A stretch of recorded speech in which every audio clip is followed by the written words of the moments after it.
नमस्कार दोस्तों, स्वागत है नेब्यूला नेक्सस पर, जहां हम आपके लिए ब्रह्मांड के अनसुलझे रहस्यों और अद्भुत कहानियों को सरल और रोचक तरीके से लाते हैं। आज हम एक ऐसे विषय पर चर्चा करने जा रहे हैं जिसने वैज्ञानिकों को चकित कर दिया है और हमें यह सोचने पर मजबूर किया है कि यह विशाल ब्रह्मांड आखिरकार कैसे अस्तित्व में आया। जी हाँ, हम बात कर रहे हैं बिग बैंग थ्योरी की। क्या आप जानते हैं कि हमारा ब्रह्मांड लगभग 13.8 अरब साल पहले एक छोटे से बिंदु से शुरू हुआ था?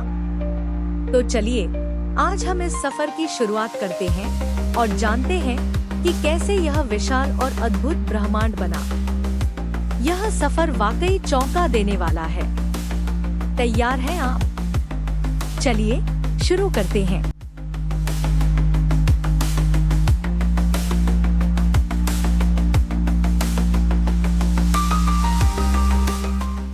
बिग बैंग क्या है? चलो देखते हैं। बिग बैंग थ्योरी के अनुसार ब्रह्मांड की शुरुआत एक सिंगुलैरिटी से हुई थी। यह एक बेहद गर्म, घना और छोटा बिंदु था। इसी सिंगुलैरिटी से समय, स्थान, स्पेस और मैटर का जन्म हुआ। बिग बैंग कोई विस्फोट नहीं था, बल्कि यह स्पेस का तेजी से फैलना था। ब्रह्मांड के शुरुआती चरण। अब बात करते हैं उन मुख्य चरणों की जिन्होंने ब्रह्मांड को आकार दिया। प्लैंक युग। प्लैंक युग ब्रह्मांड के इतिहास का सबसे शुरुआती और रहस्यमय चरण है।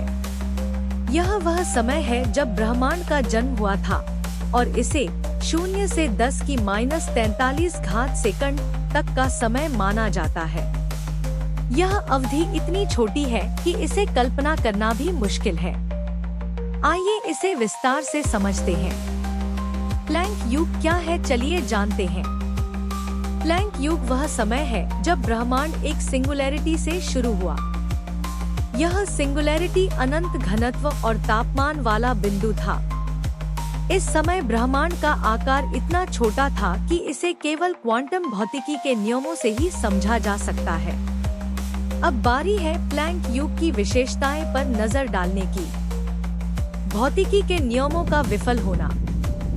इस युग में ब्रह्मांड इतना छोटा और घना था कि सामान्य भौतिकी के नियम जैसे गुरुत्वाकर्षण और क्वांटम मैकेनिक्स काम नहीं करते थे।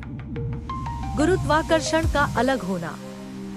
माना जाता है कि इस समय के दौरान गुरुत्वाकर्षण बल ने बाकी 3 मूलभूत बलों, इलेक्ट्रोमैग्नेटिक, मजबूत बल और कमजोर बल से अलग होना शुरू किया।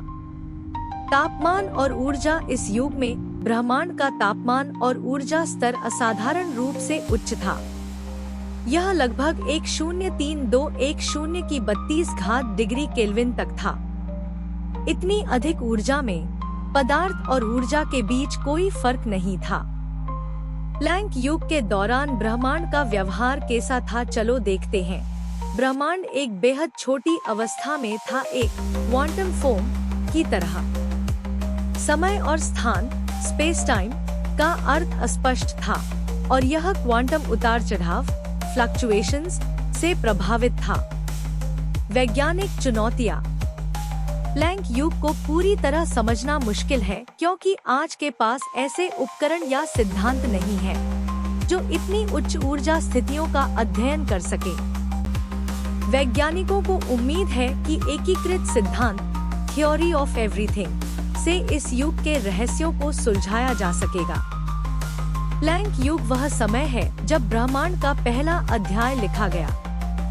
यह एक ऐसा चरण है जो हमें सिखाता है कि सृष्टि की शुरुआत कितनी जटिल और अद्भुत थी। ब्रह्मांड के इस चरण को समझने के लिए हमें गुरुत्वाकर्षण और क्वांटम फिजिक्स के बीच की खाई को पाटने की आवश्यकता है। दूसरा है इन्फ्लेशन युग। इन्फ्लेशन युग ब्रह्मांड के विकास में एक क्रांतिकारी और अद्भुत चरण था। यह वह समय है जब ब्रह्मांड ने अत्यधिक तेजी से विस्तार किया। यह चरण 10⁻³ सेकंड से 10⁻32 सेकंड तक चला, लेकिन इसने ब्रह्मांड के स्वरूप को हमेशा के लिए बदल दिया। आइए इसे विस्तार से समझते हैं। इन्फ्लेशन युग क्या है, तो आइए जानते हैं।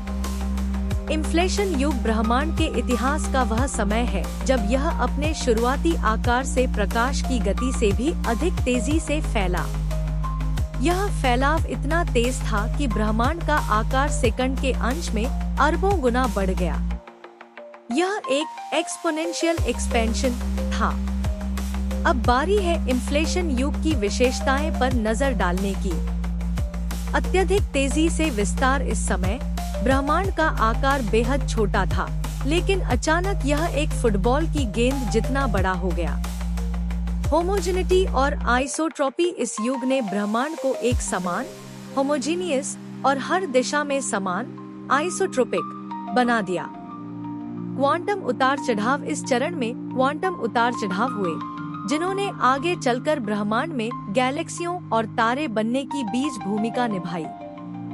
क्यों हुआ इन्फ्लेशन? वैज्ञानिकों का मानना है कि एक रहस्यमय ऊर्जा क्षेत्र, जिसे इन्फ्लेटॉन फील्ड कहा जाता है, ने इस प्रक्रिया को संचालित किया। इस क्षेत्र ने ब्रह्मांड को उसकी उच्च ऊर्जा स्थिति से बाहर निकाला और उसे तेजी से फैलने पर मजबूर किया। इन्फ्लेशन युग के प्रभाव। Cosmic microwave background (CMB). Inflation ने ब्रह्मांड को इतनी तेजी से फैलाया कि शुरुआती विकिरण आज हमें CMB के रूप में दिखाई देता है। गैलेक्सी निर्माण। क्वांटम उतार चढ़ाव ने ब्रह्मांड में घनत्व के छोटे छोटे अंतर बनाए, जिनसे आगे चलकर तारे और आकाश गंगाएं बनी। समय और स्थान का विस्तार। इन्फ्लेशन ने समय और स्थान को भी प्रभावित किया, जिससे ब्रह्मांड विशाल और समरूप हो गया। इन्फ्लेशन युग का अंत। इन्फ्लेशन युग कुछ माइक्रोसेकंड्स के बाद समाप्त हो गया। इसके बाद ब्रह्मांड ने ठंडा होना शुरू किया और कण बनने लगे। यह चरण हमें हॉट बिग बैंग की ओर ले गया। इन्फ्लेशन युग के महत्व। इन्फ्लेशन युग ने ब्रह्मांड को वह आधार दिया जिससे आज हम गैलेक्सियों, तारों और ग्रहों को देख सकते हैं। यह चरण बताता है कि क्यों ब्रह्मांड इतना बड़ा और हर दिशा में समान है। इन्फ्लेशन युग ब्रह्मांड के विकास में एक निर्णायक मोड़ था। इसने हमें यह समझने में मदद की कि ब्रह्मांड के शुरुआती क्षण कैसे काम करते थे और क्यों आज का ब्रह्मांड ऐसा दिखता है। यह चरण विज्ञान और खगोल विज्ञान के लिए एक रहस्य बना हुआ है, लेकिन इसका महत्व अमूल्य है। अब बात करते हैं क्वार्क ग्लून प्लाज्मा की। क्वार्क ग्लून प्लाज्मा ब्रह्मांड के इतिहास का वह अद्भुत और महत्वपूर्ण चरण है जब पदार्थ अपने प्राथमिकतम रूप में मौजूद था। यह बिग बैंग के तुरंत बाद 10⁻⁶ सेकंड तक की अवधि है। इस दौरान ब्रह्मांड बेहद गर्म और घना था। आइए इसे विस्तार से समझते हैं। क्वार्क ग्लून प्लाज्मा क्या है? यह एक ऐसी अवस्था है जिसमें पदार्थ क्वार्क और ग्लून के रूप में मौजूद होता है। क्वार्क पदार्थ के प्राथमिक कण होते हैं जो प्रोटॉन और न्यूट्रॉन का निर्माण करते हैं। ग्लून वे कण हैं जो क्वार्क को आपस में जोड़े रखते हैं। क्वार्क ग्लून प्लाज्मा की विशेषताएं। अत्यधिक तापमान और घनत्व। इस चरण में ब्रह्मांड का तापमान लगभग 1012 की 12 डिग्री सेल्सियस था। इतनी ऊष्मा में प्रोटॉन और न्यूट्रॉन जैसे कण टूटकर क्वार्क और ग्लून में बिखर गए थे। मुक्त क्वार्क और ग्लून। इस अवस्था में क्वार्क और ग्लून स्वतंत्र रूप से मौजूद थे, जो सामान्य परिस्थितियों में असंभव है। पदार्थ का सूप। इस चरण को क्वार्क ग्लून सूप भी कहा जाता है, क्योंकि कण आपस में घनी स्थिति में थे। क्वार्क ग्लून प्लाज्मा का निर्माण कैसे हुआ? चलो देखते हैं। बिग बैंग के बाद ब्रह्मांड बहुत अधिक गर्म और घना था। जैसे जैसे ब्रह्मांड का विस्तार हुआ, यह ठंडा होने लगा। ठंडा होते समय क्वार्क और ग्लून आपस में मिलकर प्रोटॉन और न्यूट्रॉन जैसे कण बनाने लगे। क्वार्क ग्लून प्लाज्मा के अध्ययन का महत्व।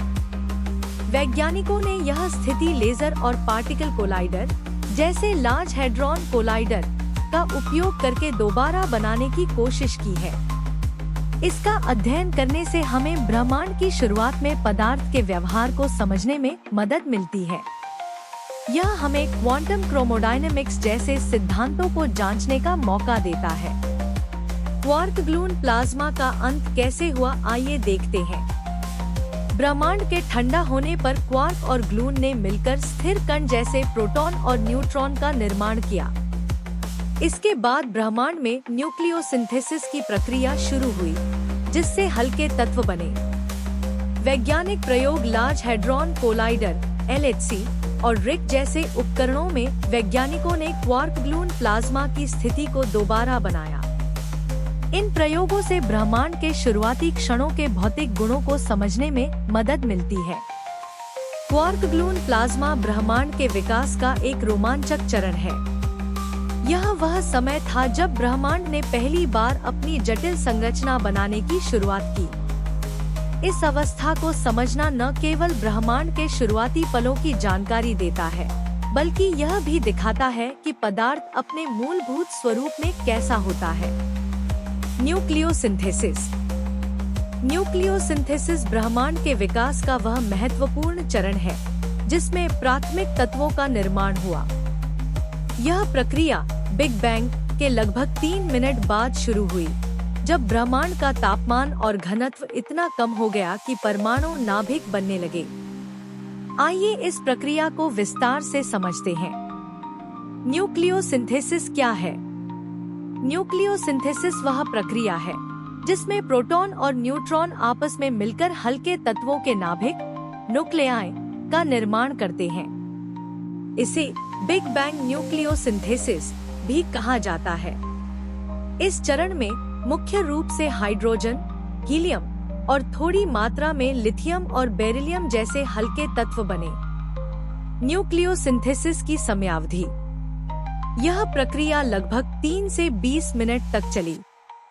इस समय तक ब्रह्मांड का तापमान लगभग 1 बिलियन डिग्री केल्विन तक ठंडा हो चुका था। इसके बाद तापमान इतना गिर गया कि नाभिक के निर्माण की प्रक्रिया रुक गई। न्यूक्लियोसिंथेसिस की प्रक्रिया। प्रारंभिक स्थिति बिग बैंग के तुरंत बाद ब्रह्मांड मुख्य रूप से प्रोटॉन, हाइड्रोजन के नाभिक और न्यूट्रॉन से भरा हुआ था। प्रोटॉन और न्यूट्रॉन तेज गति से एक दूसरे के साथ प्रतिक्रिया कर रहे थे। हाइड्रोजन और हीलियम का निर्माण ड्यूटेरियम का निर्माण प्रोटॉन और न्यूट्रॉन मिलकर ड्यूटेरियम, हाइड्रोजन का भारी आइसोटोप बनाने लगे। हीलियम का निर्माण ड्यूटेरियम के नाभिक आपस में मिलकर हीलियम के नाभिक हीलियम 4 बनाए। हल्के तत्व थोड़ी मात्रा में लिथियम और बेरिलियम भी बने, लेकिन भारी तत्वों का निर्माण इस समय संभव नहीं था। न्यूक्लियोसिंथेसिस के परिणाम। हाइड्रोजन लगभग 75% ब्रह्मांड हाइड्रोजन से बना। हीलियम लगभग 25% ब्रह्मांड हीलियम से बना। लिथियम और अन्य हल्के तत्व इनकी मात्रा बहुत कम रही। इस प्रक्रिया ने वह रासायनिक आधार तैयार किया, जिससे बाद में तारे, आकाशगंगाएं और ग्रह बने। न्यूक्लियोसिंथेसिस का महत्व। यह ब्रह्मांड में तत्वों के वितरण को समझने में मदद करता है। यह बिग बैंग थ्योरी का एक मजबूत प्रमाण है, क्योंकि आज भी ब्रह्मांड में हल्के तत्वों की वही मात्रा पाई जाती है जो न्यूक्लियोसिंथेसिस के दौरान बनी थी। इससे यह पता चलता है कि ब्रह्मांड की शुरुआत कैसी थी और उसने कैसे विकास किया। वैज्ञानिक प्रमाण।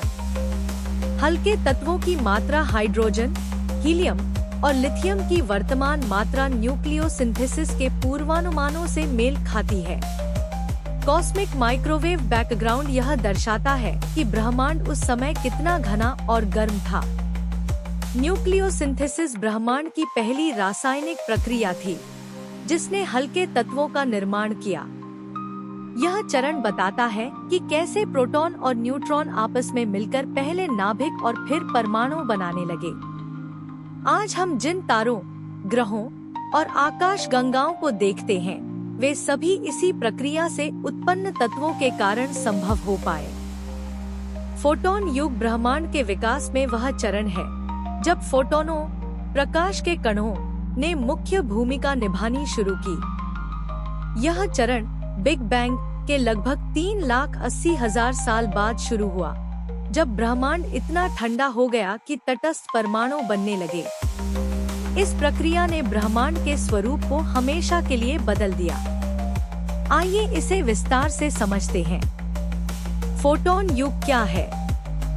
फोटॉन युग वह समय है जब ब्रह्मांड का तापमान इतना कम हो गया कि इलेक्ट्रॉनों और नाभिक न्यूक्लियस ने मिलकर तटस्थ परमाणु बना लिए।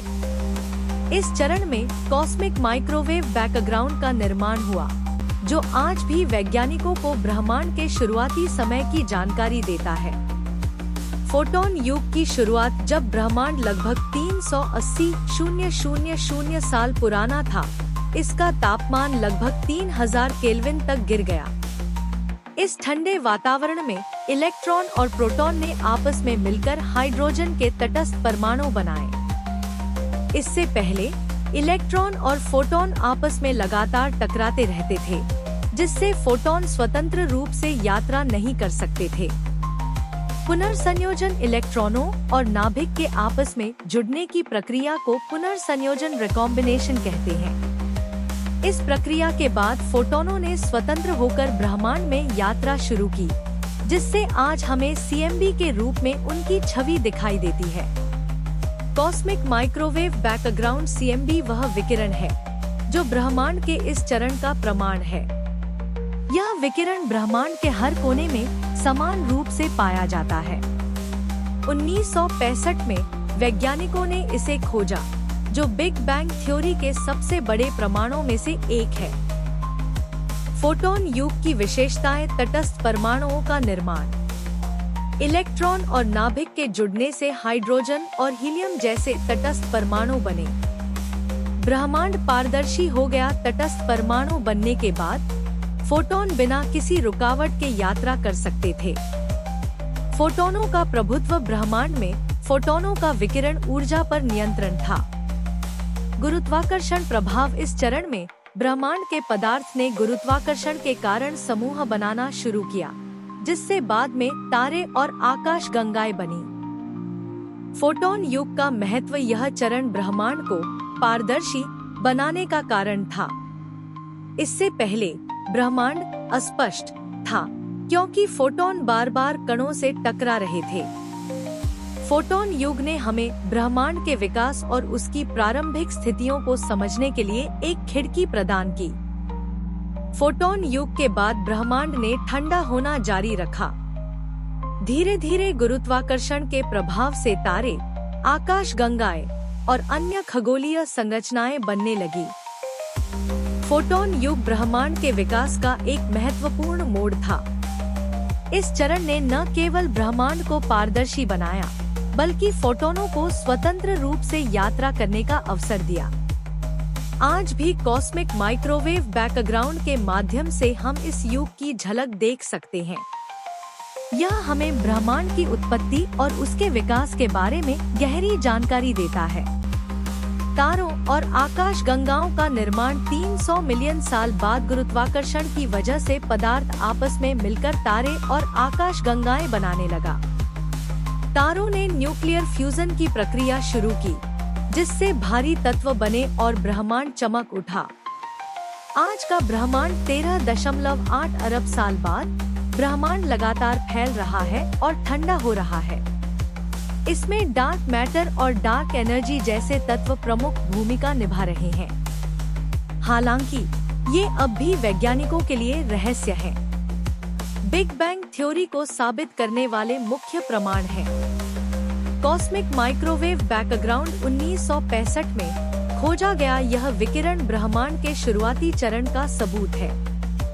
हबल का नियम आकाश गंगाएं हमसे दूर जा रही हैं, जो ब्रह्मांड के फैलने का संकेत देती है। प्रकाश तत्वों की मात्रा ब्रह्मांड में हाइड्रोजन, हीलियम और लिथियम की मात्रा ठीक वैसी ही है जैसी बिग बैंग न्यूक्लियोसिंथेसिस ने भविष्यवाणी की थी। हालांकि बिग बैंग थ्योरी ने हमें बहुत कुछ समझाया है, लेकिन कुछ सवाल अब भी बाकी हैं, जैसे सिंगुलैरिटी क्यों बनी? क्या ब्रह्मांड के पार भी कुछ है? तो दोस्तों, यह थी बिग बैंग थ्योरी और ब्रह्मांड की उत्पत्ति की कहानी। क्या आपको यह जानकारी रोचक लगी? अगर हाँ, तो वीडियो को लाइक और शेयर करना न भूलें। और ऐसे ही ज्ञानवर्धक कंटेंट के लिए हमारे चैनल नेब्यूला नेक्सस को सब्सक्राइब करें। धन्यवाद।